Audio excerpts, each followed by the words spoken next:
when we start talking about functional rock work, functional pieces, functional backyard hardscapes, is where do you start?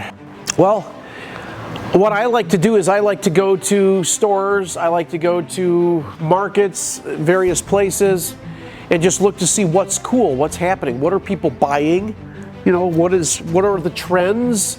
And so I picked out several for this class.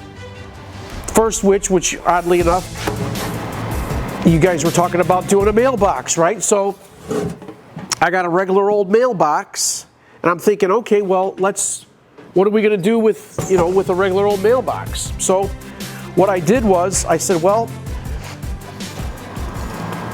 let's make it into a piece. This represents the mailbox. People can drive through. There needs to be a draft on it because the trucks get real close, right? You don't want anybody tagging it. But then let's put a little floral, let's beautify it. So this piece right here will be made out of foam.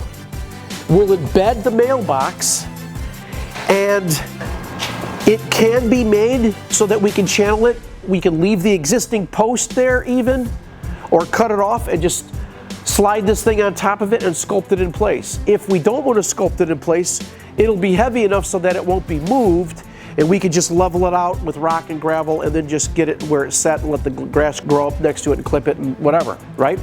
So it's a big stone that'll be in the front. Nobody's gonna have one like it. I mean, I've done a few over the years for friends and whatever. People try to build them out of brick, and it's like their own little personal thing, you know? But I figured, well, a mailbox is something that's easy.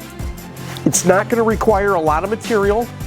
And the fact that it's gonna have foliage features in it is a big, big perk. Yeah.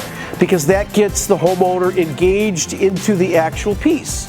You know, you can have vinage, petunias, there's all kinds of stuff that you can throw in there. In fact, if we do it right, you know, it should be very enjoyable, and of course it's not just a mailbox, it's actually something that's really impressive. Which leads to, hey, where did you get that? You know, I mean, it's creating a buzz, you know?